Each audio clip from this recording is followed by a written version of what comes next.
స్పెషల్‌గా product based companies new hiring అయితే కంప్లీట్‌గా స్టాప్ చేసేసాయండి. మనం లాస్ట్ 1 ఇయర్ నుండి అయితే చూస్తున్నాము. ప్రొడక్ట్ బేస్డ్ కంపెనీస్ ఉన్న వాళ్ళని లే ఆఫ్ చేస్తున్నాయే గానీ, న్యూ హైరింగ్ మాత్రం అసలు జరగట్లేదు ప్రొడక్ట్ బేస్డ్ కంపెనీస్‌లో స్పెషల్‌గా. దానికి రీజన్స్ ఏంటి? ఏమన్నా ఫ్యాక్టర్స్ ఉన్నాయా? దానికి అసలు ఏం జరుగుతుంది అనేది నేను ఈ వీడియోలో ఎక్స్‌ప్లెయిన్ చేస్తాను. ఓకే.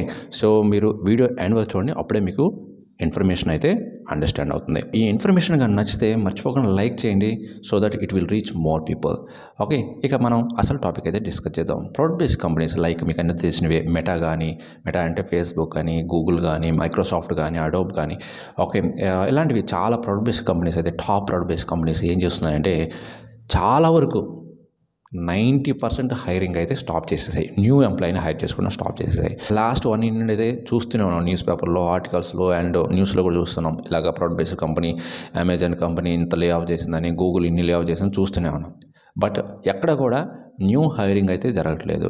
ఎక్కడైనా జరిగినా కూడా ఎలాంటివి సపోర్ట్ రిలేటెడ్వి, టెక్ సపోర్టివ్ అనో లేకపోతే ఎగ్జిక్యూటివ్ రిలేటెడ్వో ఇలాంటివి మీరు ఇలాంటి ప్రొడక్ట్ బేస్డ్ కంపెనీస్‌లో హైరింగ్ చూస్తున్నారు. బట్ డెవలపర్ ఇలాంటివి మాత్రం చాలా తక్కువ అయితే జరుగుతున్నాయి. ఇక్కడ మెయిన్ రీజన్ ఏంటంటే హైరింగ్ చేసుకోకపోవడానికి ఫస్ట్‌ది ఏంటంటే ఏవైతే వాళ్ళు కొన్ని ప్రొడక్ట్ బేస్డ్ కంపెనీస్ అంటే ప్రొడక్ట్స్, సాఫ్ట్‌వేర్స్ డెవలప్ చేసుకుంటారు వాళ్ళ ఓన్‌వి. రిలేటెడ్ ప్రొడక్ట్స్ ఆర్ సాఫ్ట్‌వేర్స్ వాళ్ళు ఓన్‌గా సంథింగ్ ఏదో డెవలప్ చేస్తున్నారు. బట్ అవి సక్సెస్ కావట్లేదు. వాటి మీద ఎక్కువగా ఇన్వెస్ట్ చేస్తున్నారు. ఓకే. అవి మనకి బయటకైతే చెప్పరు. ఎప్పటి వరకు అవి సక్సెస్‌ఫుల్ అయ్యి, ప్రాజెక్ట్ సక్సెస్ అయ్యి, ఓకే. అవి as per end user requirement work అవుతున్నాయి అనుకున్నప్పుడే వాటిని రిలీజ్ చేస్తారు.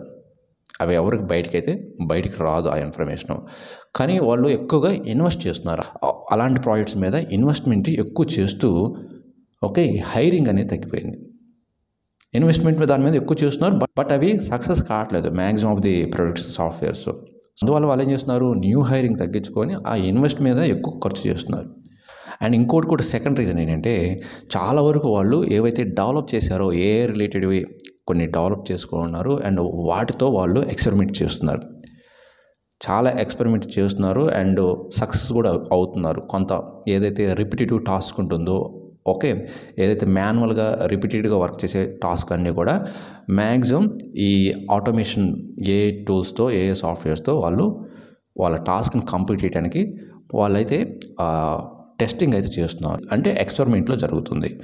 ఓకే. అవన్నీ కూడా ఇన్వెస్ట్‌మెంట్ ఎక్కువ చేస్తున్నారు ప్రెజెంట్. అండ్ థర్డ్‌ది ఏంటంటే ఎకనామిక్ కూడా స్లో డౌన్ అవ్వడం వల్ల అండ్ బ్యాంక్ ఇంట్రెస్ట్ రేట్ కూడా పెరగడం వల్ల ఓకే. మనం ఏదన్నా ఇన్వెస్ట్ చేయాలి ప్రాజెక్ట్ మీద. సో, బ్యాంక్ నుంచి మనం అప్పు తెచ్చుకోవాలనుకోండి.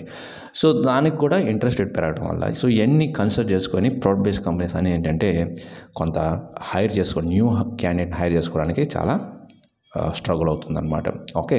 సో, అండ్ ఇంకోటి ఎవరినైతే లే ఆఫ్ చేశారో సో, లాస్ట్ ఇయరే చాలామందిని లే ఆఫ్ చేస్తున్నారు. ఆ లే ఆఫ్ చేసిన క్యాండిడేట్‌లో మంచి జెమ్‌గల క్యాండిడేట్‌ని ఒకవేళ వాళ్ళకి అవసరమైతే వాళ్ళని మళ్ళీ వాళ్ళని మళ్ళీ తీసుకుంటున్నారు.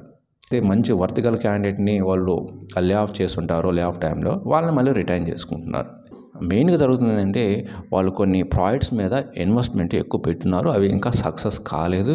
సో, అందువల్ల వాళ్ళ దగ్గర ఉన్న బడ్జెట్‌లోనే వాళ్ళు మెయింటైన్ చేసుకోవాలి కాబట్టి వాళ్ళ ఆర్గనైజేషన్స్‌ని. సో, న్యూ ఎంప్లాయీస్‌ని హైర్ చేసుకొని వాళ్ళు ఎక్కువగా ఆ రిసోర్స్ మీద ఇన్వెస్ట్ చేయడానికి వాళ్ళు ఇంట్రెస్ట్ చూపించడం లేదు. అండ్ క్లయింట్స్ కూడా ఎక్కువ వచ్చి మాకు ఈ ప్రాజెక్ట్ చేయండి అని ఎవరు కూడా క్లయింట్స్ కూడా ఎక్కువ వాళ్ళ యొక్క ప్రొడక్ట్స్ గురించి అప్రోచ్ కావట్లేదు కంపెనీస్. సో,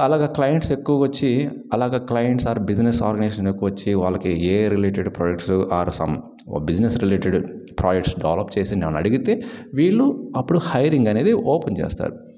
న్యూ హైరింగ్ అనేది అప్పుడు ఉంటుంది. బట్ ఇవైతే కొన్ని మెయిన్ రీజన్స్. అండ్ ఇంకొక రీజన్ కూడా ఏంటంటే వాళ్ళకి ఇంకా క్రియేటివిటీగా innovative thinking, logical thinking, more powerful mind set people ఇంకా వాళ్ళకి హైరింగ్ ప్రాసెస్లో కూడా దొరకట్లేదు అనేది అయితే ఇంకొక టాక్ కూడా ఉందండి. ఎలాంటివైతే జనరేటివ్ రిలేటెడ్ ప్రొడక్ట్స్ని డెవలప్ చేయడానికి దానికి తగ్గ స్కిల్స్ ఉన్న వర్త్ గల క్యాండిడేట్స్ దొరకట్లేదు. అందరూ అఫ్కోర్స్ చాలామంది ఈ ప్రోగ్రామింగ్ లాంగ్వేజ్ వీటి మీద జమ్ అయి ఉండొచ్చు. బట్ ఈ న్యూ టెక్నాలజీస్, న్యూ ఇన్నోవేటివ్గా థింక్ చేసే అంత థింకింగ్, ఆ అజంప్షన్ అనేది క్యాండిడేట్స్లో ఇంకా రాలేదని ప్రాడ్ బేస్డ్ కంపెనీస్ అయితే చెప్తున్నాయి. ఓకే, ఈ మెయిన్ కొన్ని రీజన్స్ అని.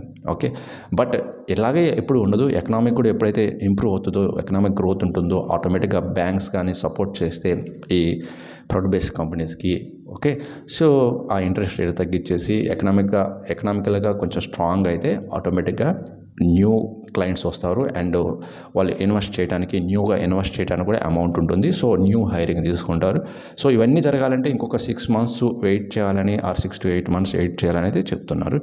సో ఇదండి ఇన్ఫర్మేషను. సో మీకు అయితే అండర్స్టాండ్ అయింది కదా ఎందుకు ప్రాడక్ట్ బేస్డ్ కంపెనీస్ మరింత స్లో డౌన్ చేసేసాయి, హైరింగ్ అనేది కట్ ఆఫ్ చేసేసింది అండ్ ఉన్న ఎంప్లాయీస్ని కూడా కొంత లే ఆఫ్ చేయడానికి కూడా కారణాలు, మెయిన్ రీజన్స్ అయితే ఇవే. ఓకే, సో మీకు ఈ ఇన్ఫర్మేషన్ నచ్చితే మర్చిపోకుండా మీ ఫ్రెండ్స్ అందరూ షేర్ చేయండి అండ్ ఇంకొక మంచి యూస్ఫుల్ లేటెస్ట్ ఇన్ఫర్మేషన్తో మళ్ళీ కలుద్దాం. అప్పటి వరకు థ్యాంక్ యూ వెరీ మచ్.